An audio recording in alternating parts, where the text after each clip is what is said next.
ಇವತ್ತು ಮಂಗಳೂರಿನಲ್ಲಿ ಬಹಳ ದುಃಖಕರವಾದಂಥ ಒಂದು ಘಟನೆ ಸಂಭವಿಸಿದೆ.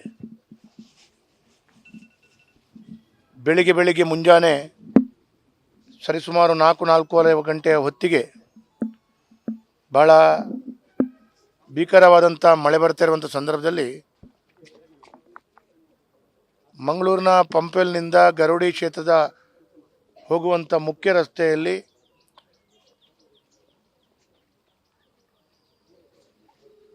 ಒಂದು ಕಂಪೌಂಡ್ ಕುಸಿದು ಹಳೆಯದಾದಂಥ ಮಣ್ಣಿನ ಮನೆಯ ಗೋಡೆ ಇರುವಂಥ ಮನೆಗಳಿಗೆ ಕುಸಿದು ಬಿದ್ದು ಈಗಾಗಲೇ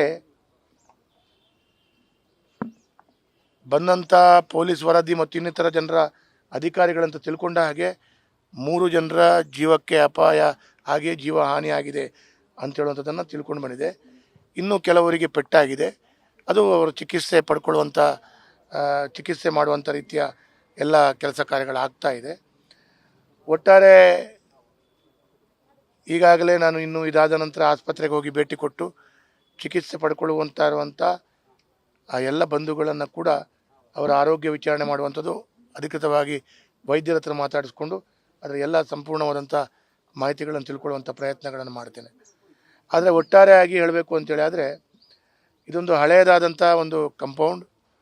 ಆ ಕಂಪೌಂಡ್ ದೊಡ್ಡದಾದ ಕಂಪೌಂಡು, ಎಕರೆಗಟ್ಟಲೆ ಇರುವಂಥ ಕಂಪೌಂಡ್ನಲ್ಲಿ ಭಾಳ ಹಳೆಯ ಪುರಾತನವಾದಂಥ ಮಣ್ಣಿನ ಮನೆ ಇರುವಂಥ ಒಂದೇ ಮಾಡಿನಡಿಯಲ್ಲಿ 4 ಮನೆಗಳು, ಸಣ್ಣ ಮನೆಗಳು, ಕೂಲಿ ಕಾರ್ಮಿಕರಿಗೆ, ಕಾರ್ಮಿಕ ವರ್ಗದವರಿಗೆ ಉಳ್ಕೊಳ್ಳುವಂಥ ದೃಷ್ಟಿಯಲ್ಲಿ ಇದ್ದಂಥ ಮನೆಗಳು. ಹಾಗಾಗಿ ಅದರ ಹಿಂದುಗಡೆ ಒಂದು ದೊಡ್ಡದಾದ ಒಂದು ಕಪ್ಪು ಕಲ್ಲಿನಲ್ಲಿ ಕಟ್ಟಿದಂಥ ಒಂದು ವಾಲ್, ರಿಟೈನಿಂಗ್ ವಾಲ್ ಥರ ವಾಲ್ ಇತ್ತು. ಆ ವಾಲ್ ಕಲ್ಲಿನ ವಾಲ್, ಕೆಂಪು ಕಲ್ಲಿಂದು ಮತ್ತು ಕಪ್ಪು ಕಲ್ಲಿಂದು. ಅದು ವಾಲ್ ಸಡನ್ನಾಗಿ ಬಿದ್ದಾಗ ಮಲ್ಕೊಂಡಿದ್ದವರ ಮೈ ಮೇಲೆ ಬಿದ್ದು ಅವರಿಗೆ ಬಹಳ ವಿಪರೀತವಾದಂಥ ಗಾಯಗಳು ಮತ್ತು ಅದರಲ್ಲಿ ಕೂಡ 2 ಸಣ್ಣ ಮಕ್ಕಳು, ಶಾಲೆಗೆ ಹೋಗುವ ಮಕ್ಕಳು, ಅದರಲ್ಲಿ ಕೂಡ ಒಂದು ಹುಡುಗಿ ಕಪಿತಾನಿಯೋ ಶಾಲೆಯಲ್ಲಿ ಕಲಿತಿರುವಂಥ ವಿದ್ಯಾರ್ಥಿನಿ, ಹಾಗೆ 2 ಮಕ್ಕಳು ಅಸುನೀಗಿದ್ದಾರೆ ಮತ್ತು ಒಂದು ಮಹಿಳೆ ಅಸುನೀಗಿದ್ದಾರೆ ಅಂತ ಹೇಳುವಂಥದ್ದು ಇವತ್ತು ಸಿಕ್ಕಿದಂಥ ಮಾಹಿತಿ. ಈಗಾಗಲೇ ನನಗೆ ಬೆಳಿಗ್ಗೆ ವಿಷಯ ಗೊತ್ತಾದ ಕೂಡಲೇ ನಾನು ಜಿಲ್ಲಾಧಿಕಾರಿಗಳಿಗೆ ಮಾತಾಡಿದ್ದೇನೆ.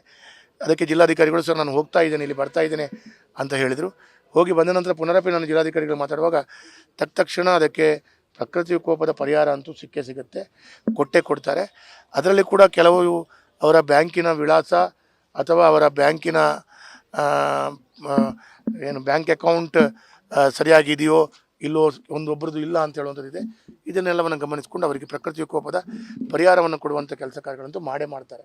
ಆದರೆ ಒಟ್ಟು ಆದಂಥ ಘಟನೆಗಳಲ್ಲಿ ಅವರು ಕೂಲಿ ಕಾರ್ಮಿಕರು ಅಥವಾ ಬೇರೆ ಕಾರ್ಮಿಕ ವರ್ಗದವರು ಎಲ್ಲೆಲ್ಲಿ ಕೆಲಸ ಮಾಡ್ತಾಯಿದ್ರು, ಅವರು ಕಾರ್ಮಿಕ ವರ್ಗದ ಇಲಾಖೆಯೊಂದಿಗೆ ನೋಂದಣಿ ಮಾಡಿಕೊಂಡು ಅದರಿಂದ ಯಾವುದಾದ್ರೂ ರೀತಿಯ ಪ್ರಯೋಜನಗಳನ್ನು ಪಡ್ಕೊಳ್ಬೋದಾ, ಅಥವಾ ಪ್ರಾವಿಡೆಂಟ್ ಫಂಡ್ ಇಲಾಖೆ ವತಿಯಿಂದ ಅಥವಾ ಬೇರೆ ರೀತಿಯ ಇಲಾಖೆ ವತಿಯಿಂದ ಅವರಿಗೆ ಇನ್ನಿತರ ಅವರು ಕಾರ್ಮಿಕರ ಕಾರಣ ಯಾವ ರೀತಿಯ ಲಾಭವನ್ನು ಮಾಡಿಕೊಳ್ಬಹುದು ಅಂತೇಳಿ ಕೂಡ ಅದನ್ನು ಕೂಡ ನಾನು ಅಧಿಕಾರಿಗಳ ಹತ್ರ ಈಗಾಗಲೇ ಮಾತಾಡಿದ್ದೇನೆ.